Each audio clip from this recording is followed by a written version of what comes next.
Welcome everyone, and thank you all for attending. My name is Nikki Wu, and I'm a Global Liberal Studies freshman at the NYU campus in Washington, DC, and it is my pleasure to be introducing you to today's event, The Global Impact of US Policy and Politics. The NYU John Brademas Center, in partnership with NYU Abu Dhabi, NYU Buenos Aires, and NYU DC Dialogues, present a discussion with experts from around the world on the impacts of the recent US election on US foreign policy.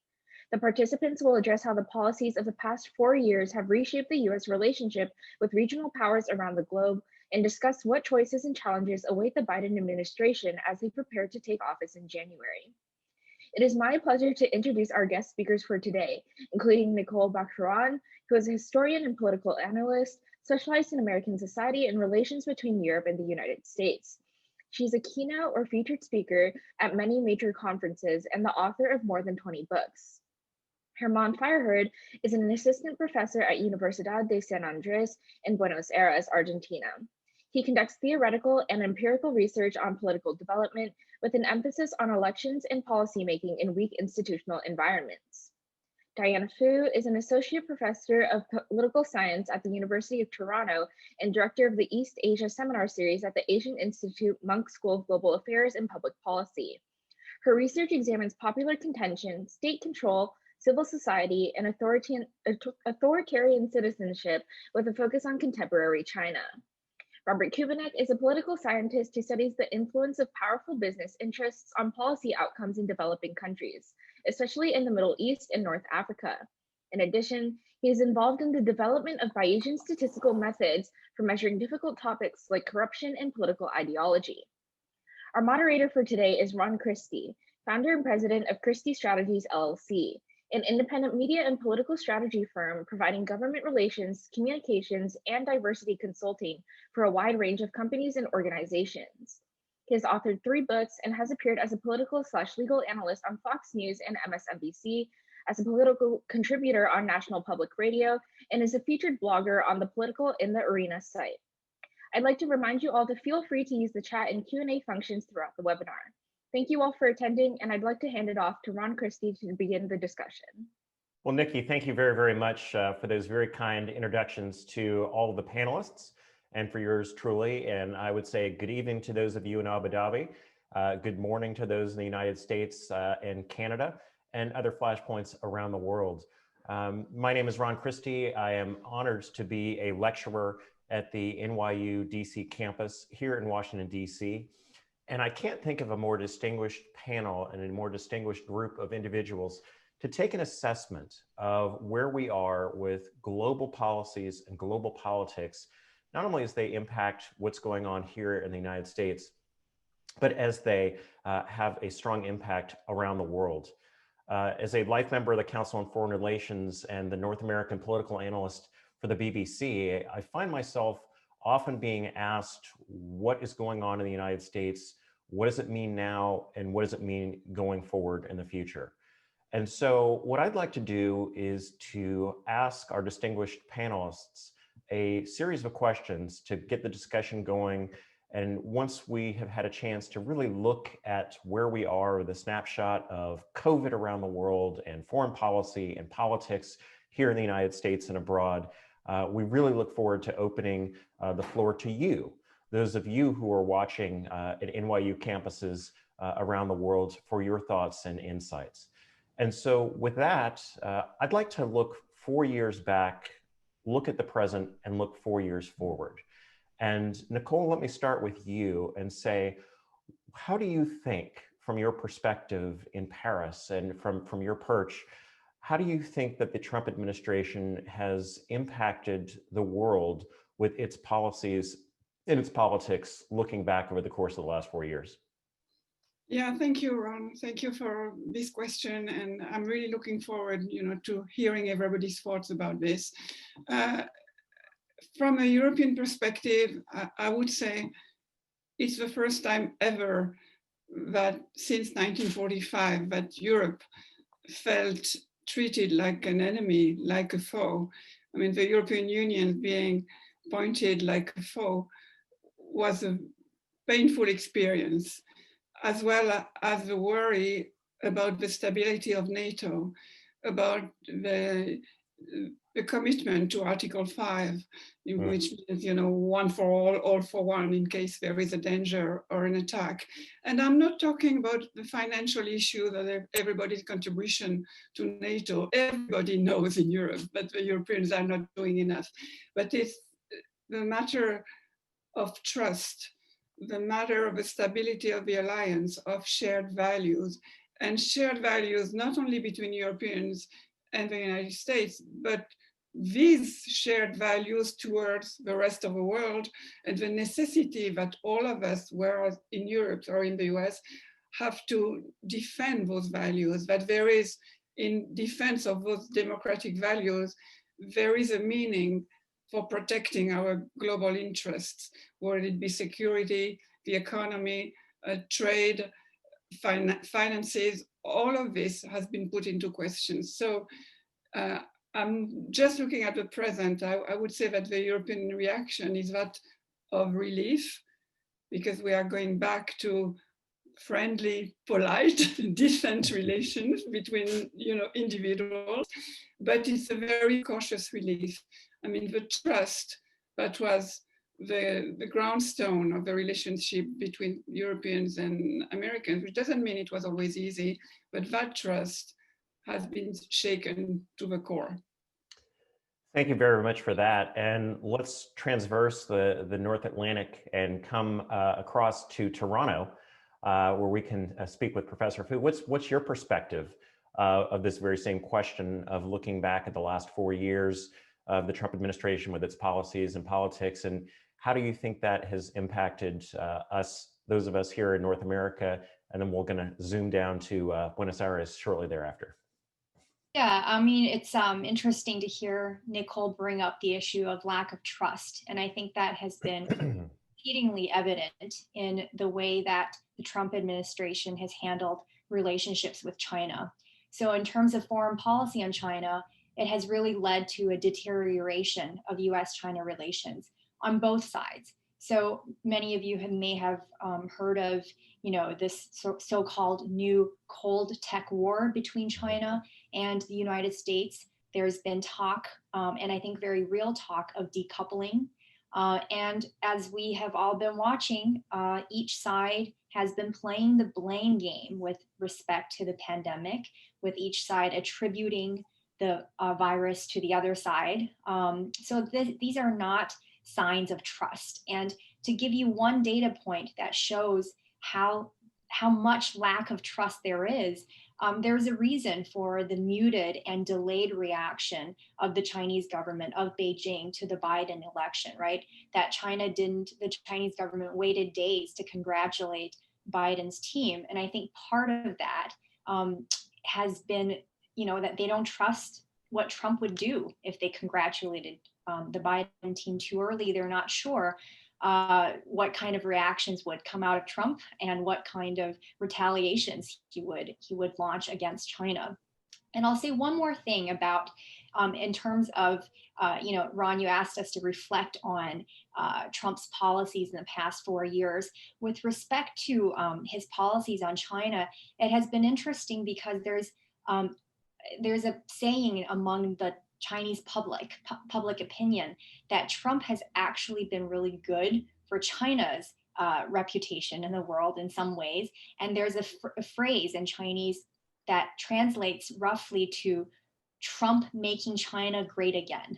You know, Trump himself would never have thought of that. He's making America great again. But actually, some people, some China watchers, and including the Chinese domestic public, is talking about this 川建国, which is Trump is making China great again. Why? Because he has vacated a lot of very important spots in the international spotlight with respect to pulling out of Paris, with respect to pulling out of funding of the WHO. And each time he pulls out is an opportunity for China to advance. So that's been an interesting development on some people on the China side, saying that Trump, even though they don't trust him, even though he's unpredictable, has ironically helped to build China. Well, let me follow up on that point, because I think it's a very important assessment that you've just given us. Do you think this is the government position that Trump perhaps has made China greater or better again? Or do you think this is a perception that's held by a number of people throughout China? I think that's a good question, Ron. I think it's the latter. I think that the government has, at the high level, they have a much more realistic view of Trump, and I think they understand, and they're very cautious and have not liked Trump very much. They're not praising Trump and saying that Trump is building China up again. They're locked into debates with Trump about the virus, about technology and competition, but there is public, so it's really public opinion in terms of average people, the middle class and people, netizens saying this, that Trump is actually good for China's reputation. But I think for the people that are actually making policy and actually have to deal with Trump, Trump hasn't been good news. Thank you for that. And let's head straight south from Toronto all the way down to Buenos Aires, because we're sticking with the North American theme before we head over to Abu Dhabi. Let's go to you, Professor Feierherd. What are you looking at when we look at the past 4 years? What's on your radar screen for what we've seen, and perhaps give us a sense of what you think we might see moving forward with a new administration here in America? Thank you, Ron. Let me just, I think from a Latin American perspective, I can offer some counterpoint, or at least the region has experienced the Trump presidency in a very different way. Latin America has typically occupied a very marginal role in foreign policy, in U.S. Foreign policy, and that did not change. We can discuss a little bit more about the situation in Venezuela, where the involvement of Trump was obviously important. But in terms of the place that the region occupies in US foreign policy, that didn't change much. We also have a tradition of populist, strong men acting as presidents. And so I think most of them learned to have a normal relationship with Trump to the extent that is possible.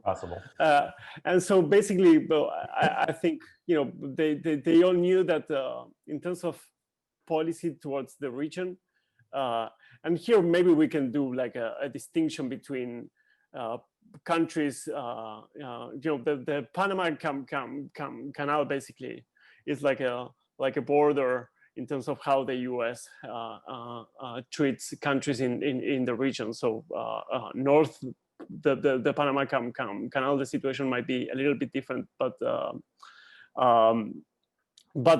I mean, I think most of them got the impression that Trump, the administration of Trump, maybe barks but does not bite, and so they learned how to get along with Trump during these 4 years, and and they learned that as long as they could, as long as they did not get in the way, they could do whatever they wanted to, and so I think in that sense there was little change in the relationship between the U.S. and Latin America during these 4 years. Latin America kept occupying this marginal place in the U.S. agenda, again, with the exception of Venezuela. Fascinating. And speaking of which, what do you think the role of the United States government will be with an incoming Biden administration as it relates to Venezuela? Will it largely be hands-off, or do you think the United States will be more active in its relationship with Venezuela? I think Biden will. I mean, I don't see that there will be much changes in the relationship between Latin American countries and the U.S. government in the Biden administration. Biden has also an agenda that is kind of worrisome for some governments in Latin America, especially the climate change agenda that can create conflicts with Mexico and especially with Brazil, and the Brazilian president that they have a very, very close relationship with Trump. But in terms of Venezuela, I think he will try to get to have a different approach from Trump's. Trump approach didn't didn't achieve any good outcomes. We can, the situation in Venezuela keeps is really bad and has worsened terribly over the last years. And I think Biden will try to coordinate with the other countries in the region to have a more coordinated approach against the Maduro regime. What this will look like in practice, I don't know, but the plan of recognizing Guaidó as the acting president of Venezuela did not work, and many Latin American governments do not support that type of policy. So I think in terms of the relationship with Venezuela, the approach will be different. Thank you very, very much for your perspective. And so now we've heard from the European perspective, we've heard from the Americas. So it's only fitting that we now go to Professor Kubinec over in Abu Dhabi at the NYU campus over there to give us your sense, looking back over the last 4 years for the policies and politics of the United States. How do you think that has impacted America's relations with our Asian allies? Well, I think that so the Middle East, North Africa was a big issue in the 2016 campaign. President Trump made a lot of promises and discussion about ISIS and that he was, the one who was capable of taking on ISIS. Also was, of course, very critical of the Iran deal. And so, I think there was an expectation that when he came into office that we were going to see a real shift towards more aggressive US action in the region. I think that when people like John Bolton came into the administration, right, that was the expectation. I think that was John Bolton's expectation. Yeah. And instead he left quite frustrated, right, by this administration, which is very telling. And I think that, a lot of Trump's policies, especially, for example, on ISIS, largely followed in Obama's footsteps. Not that he would ever admit that, but they did manage to quell ISIS, but it was really a process that started under Obama, working with allies, in which the U.S. really had a backseat role. Of course, Trump did, famously pull out of the Iran deal, but then after that, really was not very engaged in the region, with of course, the exception of the assassination of Soleimani that kind of struck everyone by surprise. And I'd say in general, that's sort of a good way of characterizing the Trump foreign policy in the Middle East, which was mostly neglect, with occasional, actions that really shook people up and definitely played to one side. And Trump has very heavily leaned on allies in the Gulf, the UAE, Saudi Arabia in particular.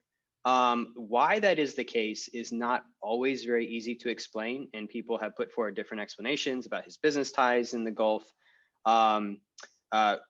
It does seem like Trump has had a real preference for authoritarian leaders like Mohammed bin Salman in Saudi Arabia, Fattah Sisi in Egypt. And so maybe that's part of it as well, that he kind of likes these people. But one way or another, he's really let sort of the Saudi, UAE, Egyptian kind of foreign policy motive really dominate the region. And, you've seen the Yemen crisis really kind of explode since 2016. You've seen Libya continue to destabilize as countries have intervened, including the UAE, that's, kept that situation very destabilized. So essentially, I think you've seen a real retreat of US influence in the region. Not a lot of really paying attention and very few kind of attempted solutions to problems, right? I mean, Jared Kushner famously tried to mediate the Israeli-Palestinian peace process, and no one was very surprised when nothing happened. The big change everyone talks about are the Abraham Accords between the UAE and Israel. And those are certainly, a really profound development in the region. But it's really clear under the hood that the Trump administration really can't take credit for it and was not the kind of leading driving force in those negotiations. That was very much in the UAE's own interest, and the UAE had been pursuing this idea for a long time. The timing of that accord is very suspicious in that it happened right before the elections, and the UAE was very, kind of came out and said, oh, the Trump administration was so helpful. And so, Netanyahu was very willing to say the same. But no, I don't see that as really a win of Trump administration diplomacy. Instead, there's really been a retreat, and that's led to really more meddling and destabilization in the region that I think has made him very unpopular, largely speaking, especially the Muslim travel ban was not a real crowd pleaser in the region. And so I think people are, excited for change, even if that change is going to bring its own consequences. Let me stick with you, sir, for a second as a follow-up. When we talk about the Israeli-UAE deals and sort of the sense that there might be peace and a thawing of relations between Israel and certain Arab states. And then, of course, we saw the assassination of the chief nuclear scientist in Iran, widely believed to have been taken out by the Mossad. What do you see, what are you looking at as it relates to Israel-Iranian relations? And do you think that we're at more of a risk of future conflict in the Middle East because of that assassination? We could have been. We could have been in for a real, explosion in violence after Soleimani's association. We haven't seen that. Why haven't we seen that? Because of Iranian restraint. And, I think the Israeli move was very kind of standard Israeli playbook, right? They play hard, they take their chances. I think Israel saw change coming and was like, let's try to, stack the deck in our favor.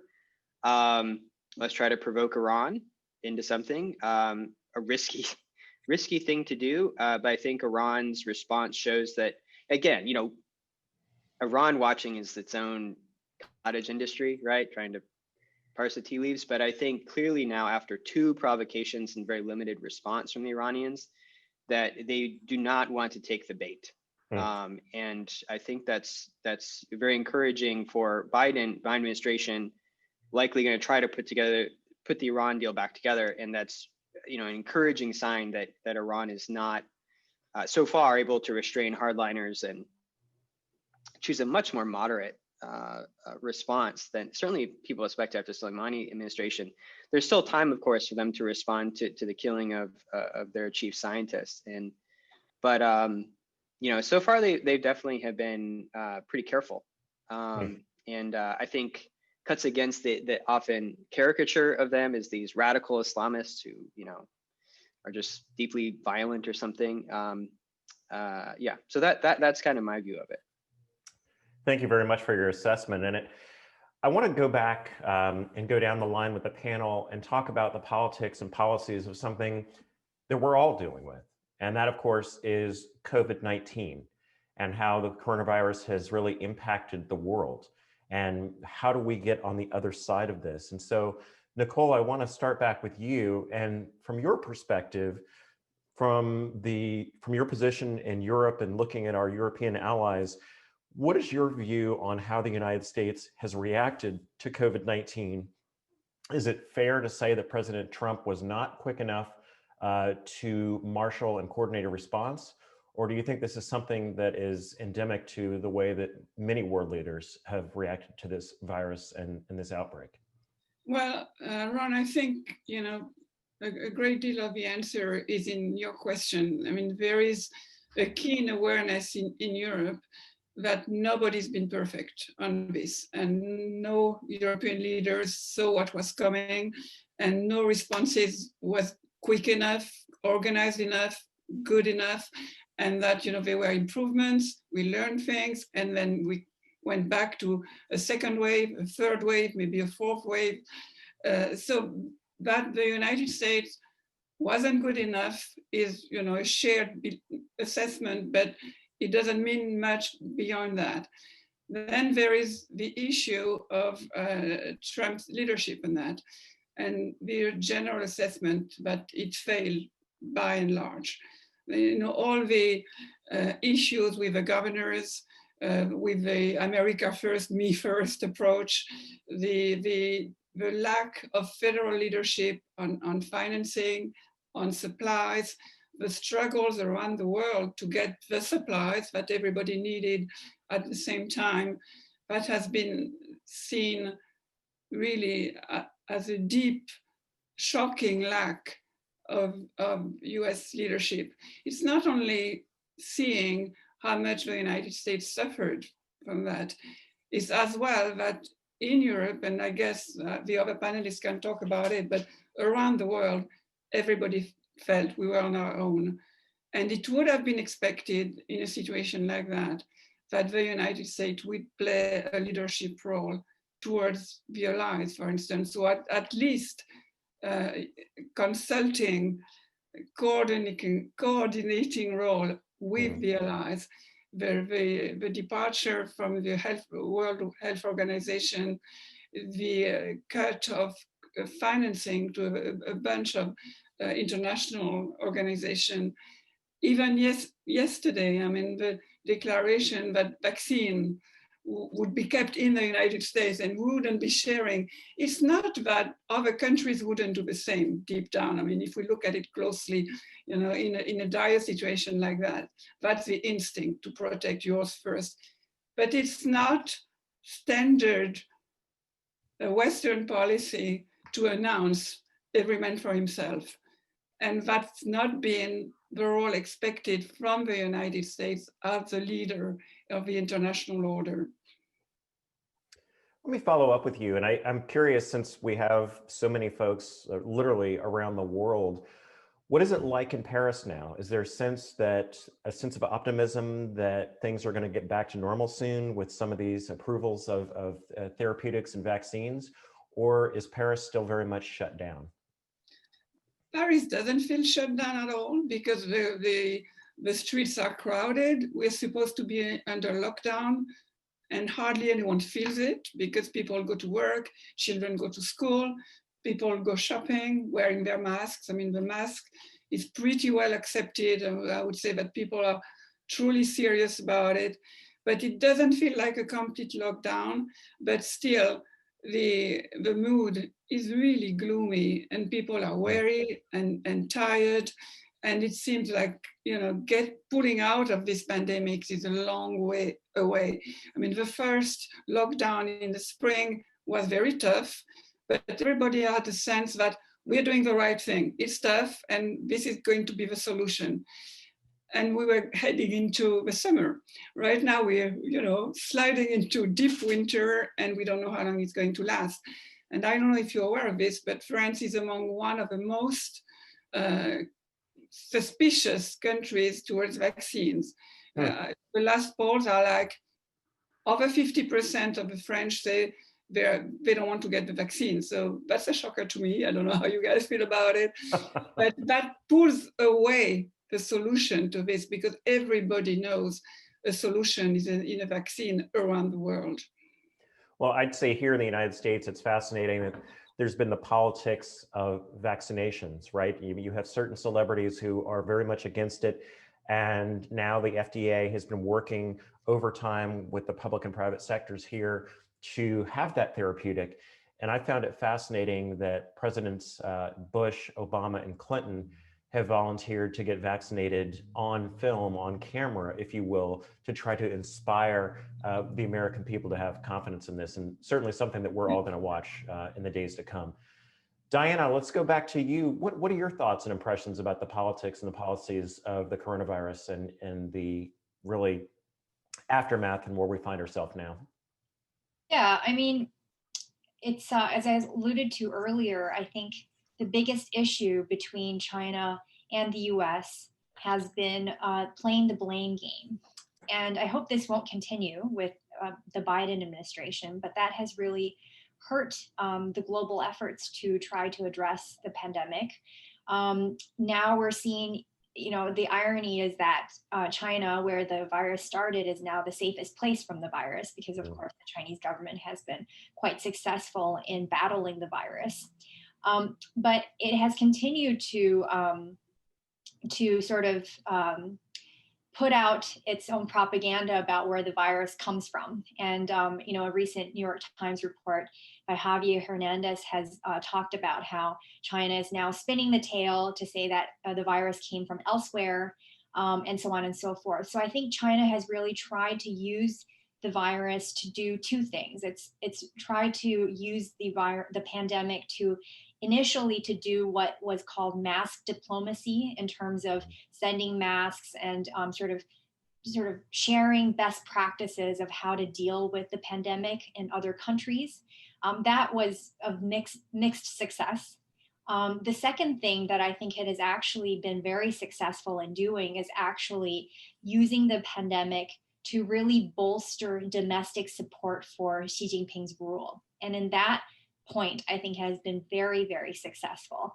And so I think general public opinion within China and also I think within the Chinese diaspora abroad has been that China's political system, its authoritarian political system, is essentially superior to the democratic systems that you find in Europe, in the US, in Canada, and elsewhere.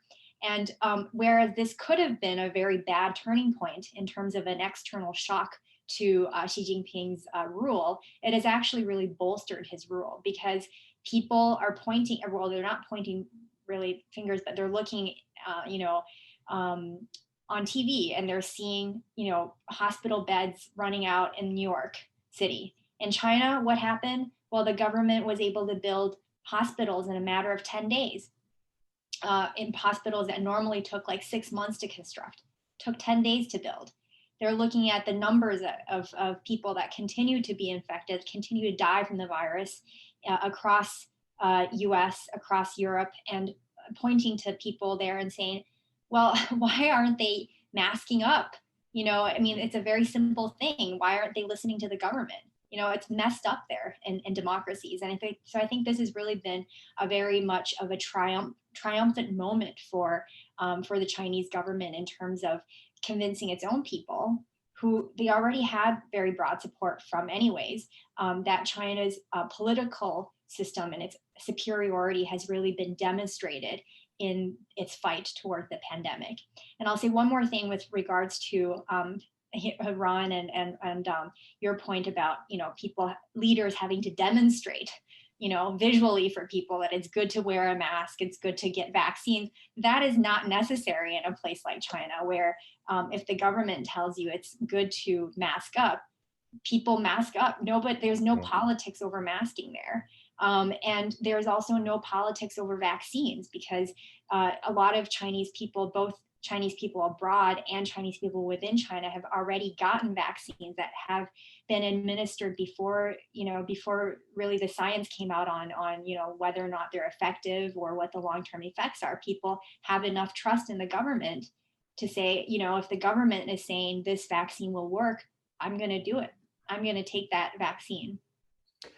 I'm fascinated by your response and your answer there. And I have to give you a follow-up here. So you actually think that Xi Jinping comes out of the pandemic perhaps in a stronger position than China entered it? Yes, I do. Really. I really say that because, many China watchers for a long time have always sort of predicted what would be the point at which the regime tips. And one of the points that they always point to is an external shock of some sort. And you can't get any bigger of an external shock than a global pandemic that originated from China. And so China has come out of it not only showing that it can very effectively, very quickly, and efficiently mobilize the entire nation to battle the pandemic, but it has also come out economically quite strong, that China is still growing. One of the few places in the world where the GDP is still growing, and it has not gone into a huge recession. And so I think really this pandemic has been quite good for Xi's administration. Thank you for that very, very much. Robert, what do you think? Looking at the politics and the policies of coronavirus. Yeah, I think in the Middle East that on the whole, COVID has had less of a political impact than other regions. Part of it is that, the Middle East is not very involved in some of these things like the vaccine race. No one's developing, well, I think the UAE is developing one in Turkey, but no one's sort of in that race to project international influence. By and large, countries in the Middle East have not been as severely affected as, Europe or the United States by the virus. That's mostly due to low tech, lockdowns and those sorts of restrictions, with the exception of Iran, right? Iran has been severely affected by the virus. No one's even really sure what the full extent of the damage is. So that's a country actually where I think there's more thinking that, you know, there could be political ramifications for how poorly the Iranian regime has handled that. But, you know, there was pretty widespread protest mobilization prior to COVID in Iran, and, you know, but again, we probably won't see that break out again until people are, you know, more sure that the virus has gone away. But that, I think, will be the country to see, you know, what the blowback is for the government as a result of, you know, just thousands and thousands of people dying. The other implication, oh, go ahead. No, go ahead. No, I was just going to say, from your perspective, walking around, not only being on campus, but being in the region, do you find that it's locked down, or does it seem like life has pretty much gone back to normal? I think like everywhere there's pandemic fatigue, and so people are starting to lose interest with restrictions. But I think what Diana said, I mean, you know, neither vaccines nor mask wearing is a very political issue in the Middle East, and all regimes sort of adopted masks, and there's no populist leaders really who are walking around without them. So that certainly helps, you know, with you know, people following advice. You know, I think one of the things is sort of a lack of resources in dealing with COVID. You know, you have countries that may only have a few hundred ICU beds, you know, in total, and countries like Yemen that have had their infrastructure completely devastated, right? And people have been very concerned about coronavirus spreading in Yemen because there simply aren't any medical facilities, and there's no testing virtually at all. So yeah, so I think that, you know, Middle Eastern countries have been more vulnerable to it because they've had less resources to deal with it, but they've also, you know, responded with pretty conservative actions that have kept it under control. I should say the other country that actually has struggled is Turkey. Huh. Yeah, there's a lot of countries in the region, but you know, they really have not done well, and Erdogan was not doing well before you know, this happened. So that's another country where we might see you know, some political change or pushback happen because the Turkish regime has not handled it well, and yeah, was already losing a lot of popular support with an ailing economy before this all started. Thank you for that. And back to Buenos Aires, back to Argentina. Germán, what's your thought? Well, I mean, as some of you probably know, you know, the region basically remains like a pandemic global epicenter. I think that the last time I did the math, something like 1 in 3 COVID related deaths came from the region, and so that means that, you know, basically if you look at the deadliest outbreaks, most of them come from Latin America: Peru, Bolivia, Brazil, Ecuador, Chile, Mexico. They all had terrible times with COVID. And there's also this feeling that there's a lot of fatigue, and governments have basically put all their trust on the vaccine arriving as soon as it can. And so life has returned to normal in most countries in most ways. In Argentina, we still have classes. Children have not gone back to classes, or most children have not gone back. But there's a feeling of fatigue and also a feeling of you know, that there's not a lot that governments can do at this point. They try to, you know, many of these restrictions are still in place, but compliance with them has gone down. The other thing that will be, or or that this is partly a consequence of the pandemic and partly a consequence of these very strict and long quarantines that countries had in the region, is that basically, the economic decline has been sharp. The economies in the region are expected to growth in the region is expected to drop by something like 10%. Mm-hmm. In Argentina, it's going to be a little bit worse because Argentina was in a, well, I mean, for many reasons, it's going to be something like 12%, and that means that the number of people living in poverty will go up dramatically. So it might be something like 40%, which basically will mean that all the gains that Latin America did between 2000 and 2010 will be wiped out. And politically, the region was in a very complicated situation before COVID. Many of you might remember protests in Chile, protests in Brazil, protests in Peru, in Bolivia, in Ecuador. And so with the rise in poverty and inequality, I think the social situation in Latin America will be somewhat complicated in the following months. Thank you very much for your perspective there. And I see that it's about 42 minutes past the hour. We have about 7 questions in the Q&A box. For those of you listening and watching to us around the world, if you have a question for the panelists, please go to the Q&A function and ask a question of any of us. And I will go and immediately read one from David Youngblood, where he says, the US has abandoned its allies for 4 years, deserted allies in the battlefield, and coddled the worst of the worst. What do you all think of that? Do you think that's a true assessment, or do you think that is a political assessment? Any one of you who wants to tackle that one? I see Nicole, go for it. Yeah.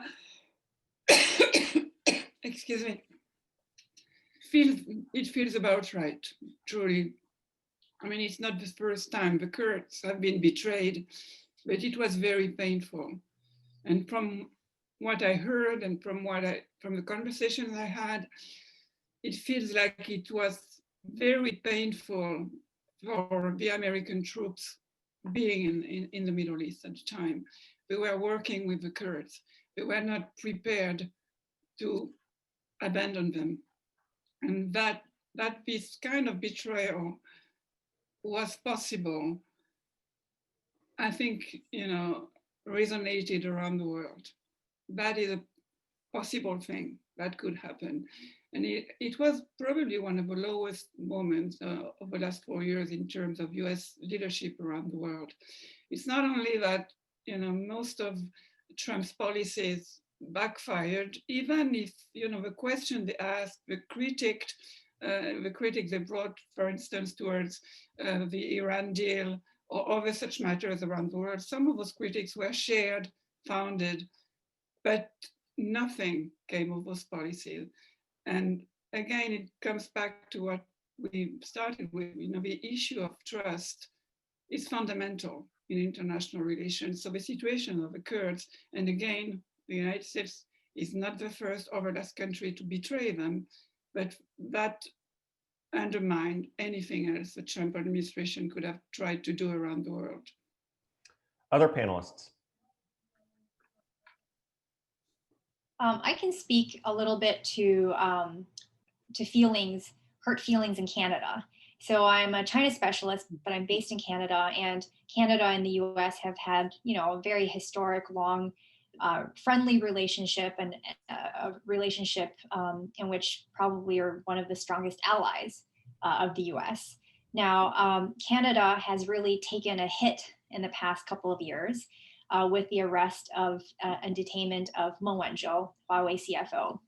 And she's still in detainment in held in Vancouver.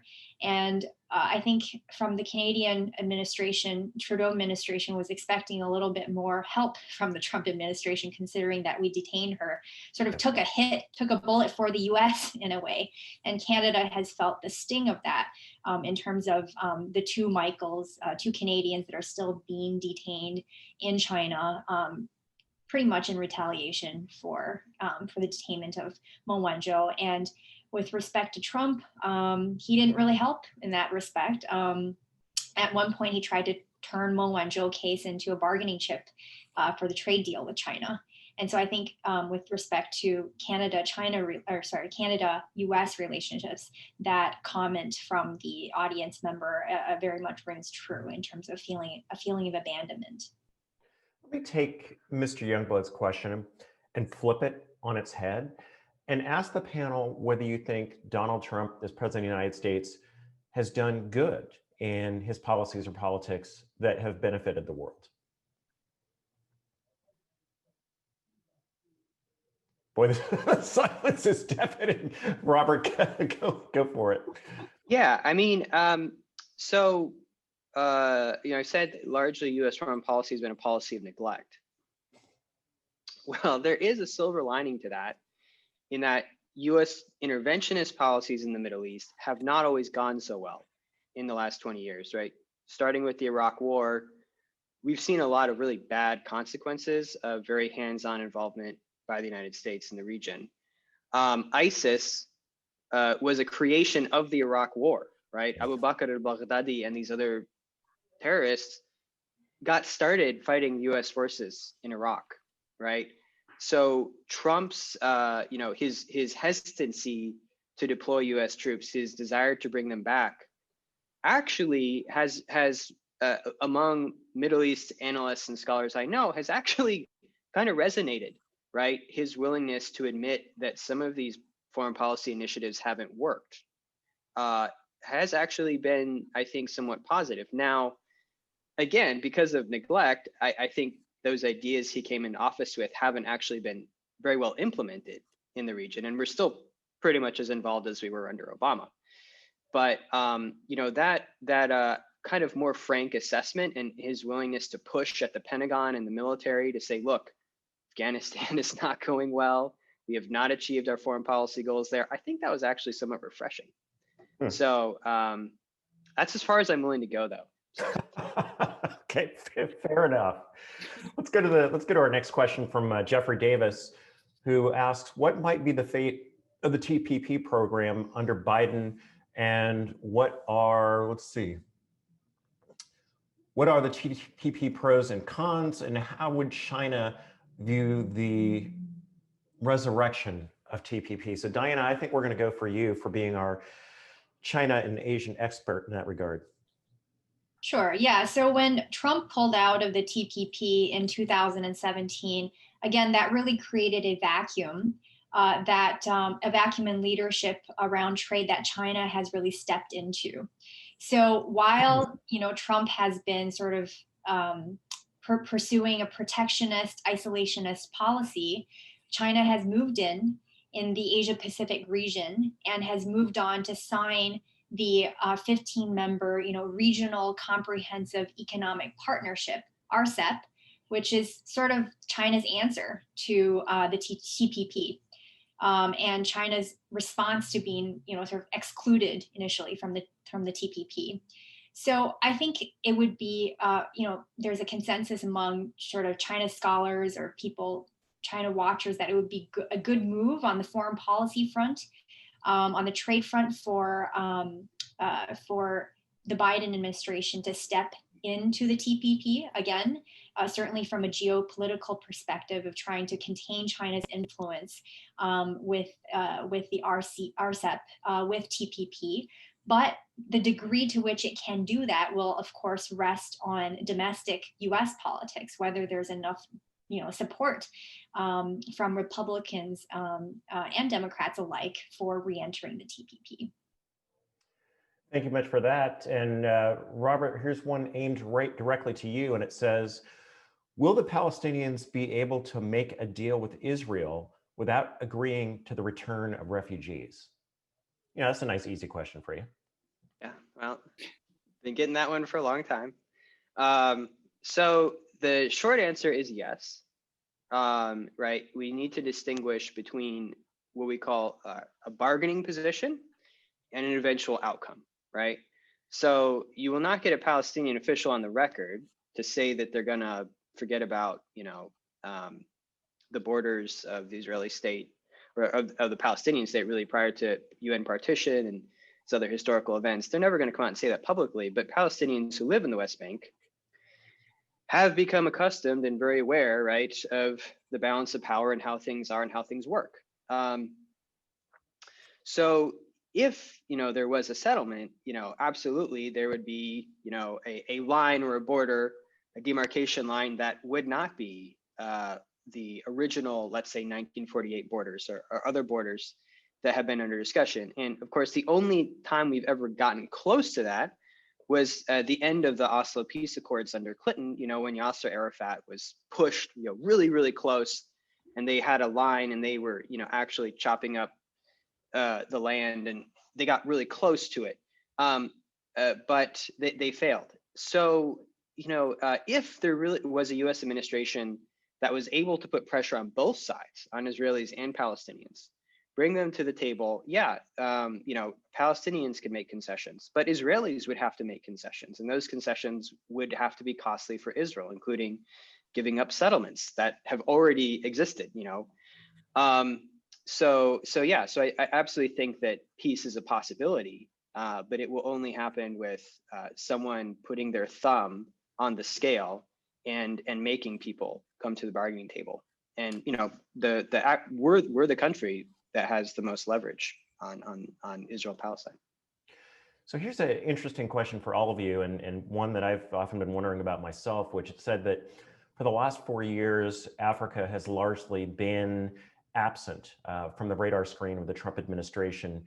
And how do all of you perceive the incoming Biden administration dealing with Africa, and specifically dealing with a lot of the geostrategic interests that we have as it relates to China, as it relates to Iran and other actors in Europe and around the world? And so I open that up to all of you.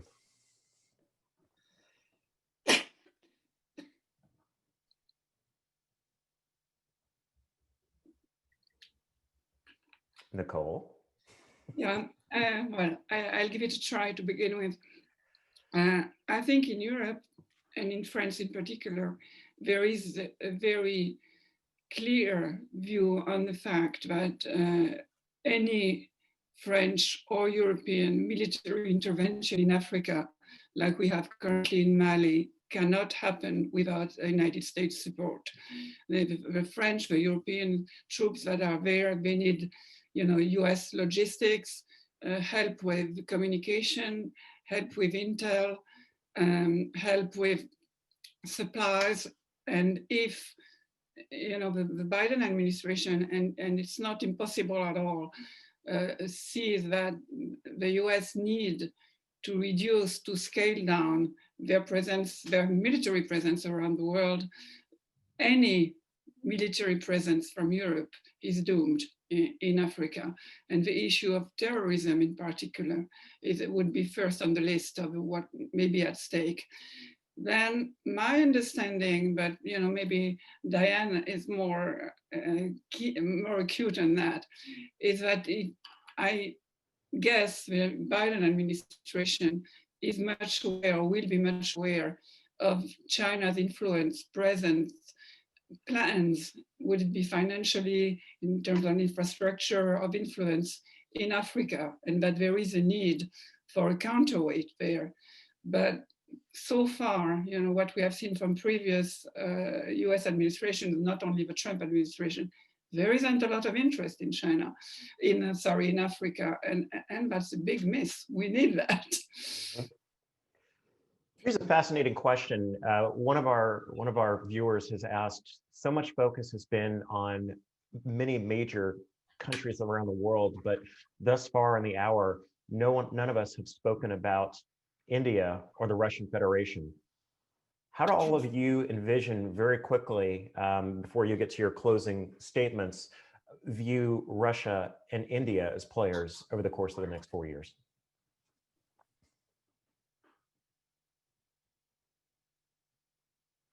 Let's go back down to Buenos Aires. I think that's a great question. I mean, I think that's one area where we expect Biden to have a very different policy from Trump in terms of Russia. I don't, basically, I mean, that Nicole can probably expand on this, but that basically means rebuilding ties with Europe, strengthening NATO, and trying to isolate Putin as much as they can. But I think Nicole will probably have a better sense of that, of how successful a Biden administration can be in that we regard. I don't think I mean, Trump has done damage to the relationship with Europe, but it seems that can be quickly rebuilt, especially with the current governments in Europe. None of the major countries has have a similar, turn to the right, to a radical right as I don't know, as the US or Brazil or other countries. So let me do this. We have about 3 minutes remaining in our program. And what I wanted to do is to ask each one of you going down the line to assess what we might expect for the next 4 years out of a Biden administration. Since we're here for a global discussion on US policies and politics, how do each of you perceive what the United States will do working in concert with our adversaries and our allies around the world in a way that we haven't seen for the last 4 years? And let me stay in Buenos Aires and then move to Abu Dhabi and then to Toronto and then back to Paris. Well, I mean, so as I said earlier, I think the relationship between the US and the governments in the region will not change much. Basically, and I think some of the issues that Biden is trying to push forward in his agenda will create conflict, especially climate change with Mexico and Brazil. But then the region will keep playing this very marginal role in the agenda. This can change a little bit if competition with China and if the influence of China in the region increases too much. So far, basically, China has occupied spaces that the U.S. has where the U.S. has withdrawn. So we have not seen a lot of competition, but mostly China basically taking over some roles that the U.S. used to perform. But if we see more competition, like for example, in terms of contracts with Huawei and 5G infrastructure and so forth, we might see that the U.S. starts paying a little bit more attention to what's going on in the region. But I think probably Biden will have a bigger fish to fry in some other corners of the world. I think you're right about that. Yeah. Robert. Yeah, I think that it will be fascinating to watch that happen. But I think basically the U.S. will go back from being a disruptive force to being a much more stabilizing force. I don't see Biden as someone who's really going to be pushing for revolutionary changes. I'm optimistic that the Iran deal can be put back together, mainly because of Iranian restraint up until now. Of course, it's going to be a project, but I think it's still salvageable at present. I think that the U.S. is going to try to dial it back with Saudi Arabia, the UAE, and also Egypt.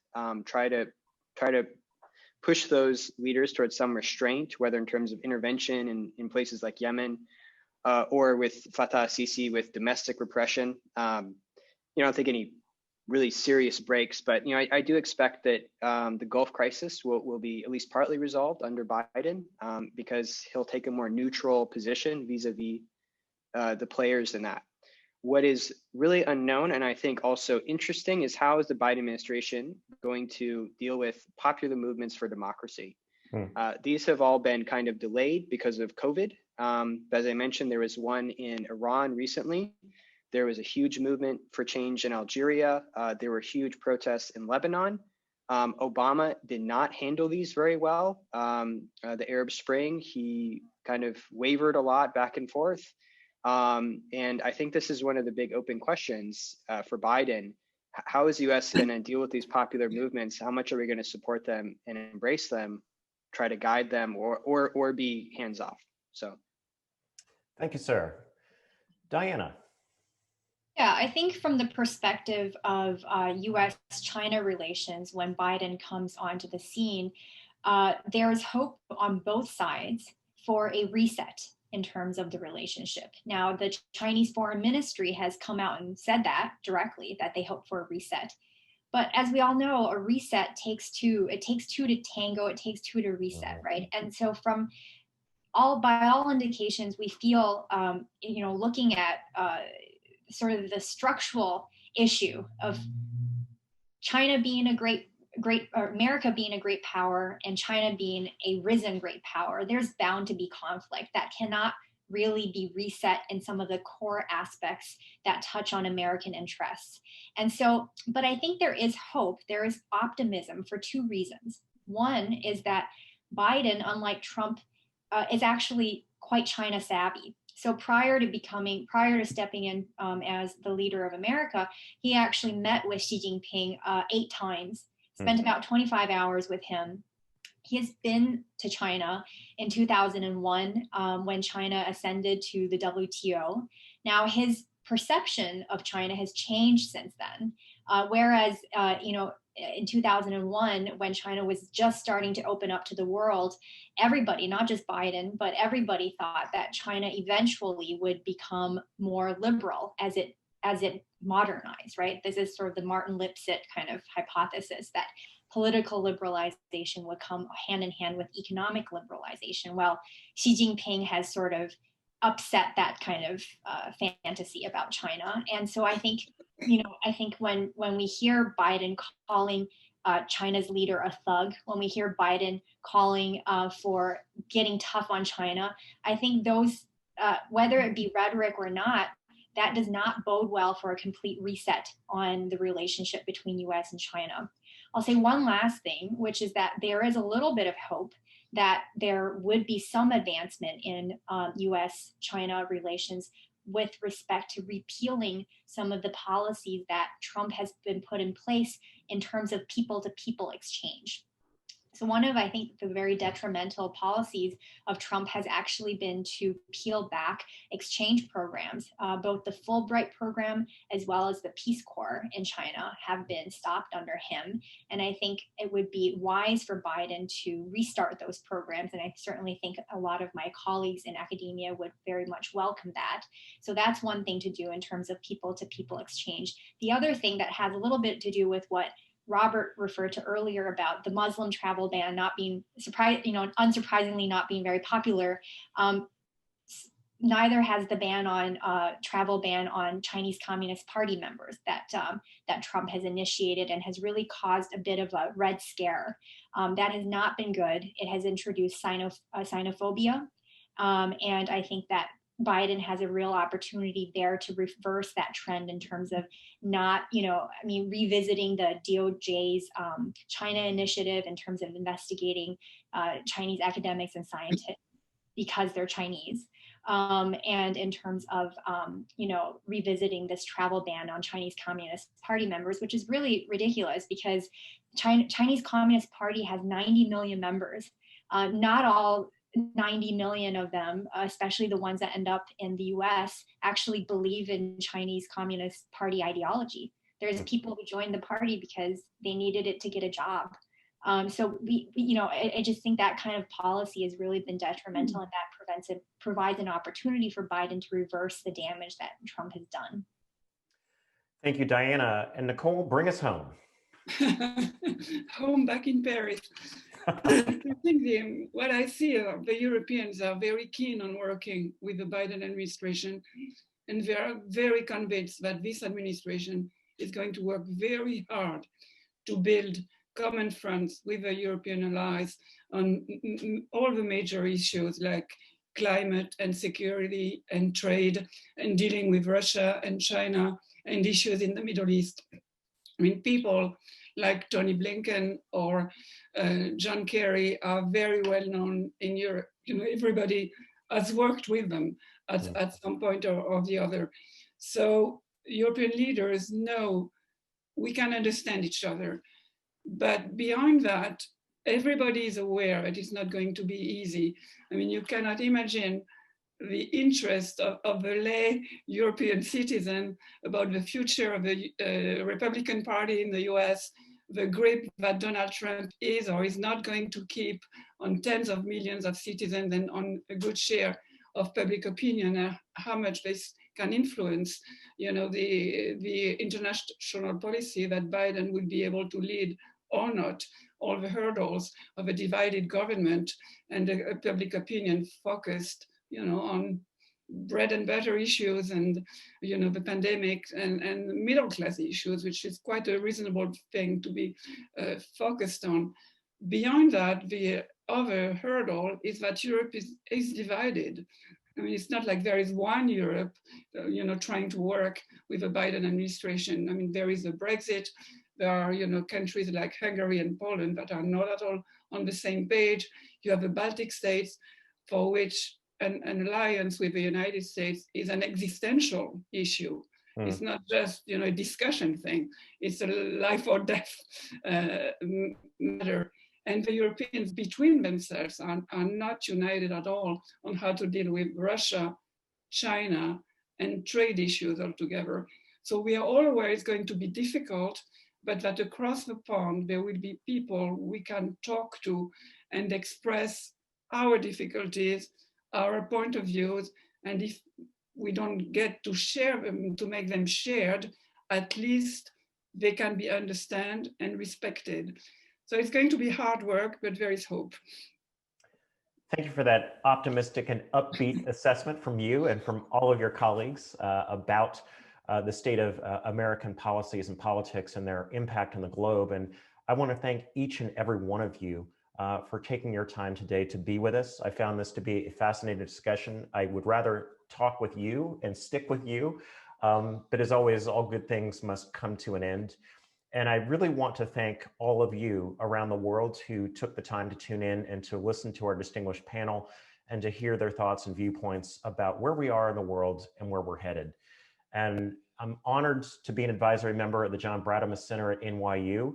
And on behalf of the Brademas Center, in conjunction with NYU Abu Dhabi, NYU Buenos Aires, and of course, the NYU DC Dialogues program here in our nation's capital in Washington, DC, I want to thank you for your time. This session has been recorded, so for your friends and colleagues who didn't get the honor and the privilege to watch our distinguished panelists, I encourage you to come back to the website and to take another look at this conversation. So on behalf of the panel, on behalf of New York University, I thank you so very much. Have an excellent evening, Robert, to you in Abu Dhabi. Good day to everyone else. Take care, everyone.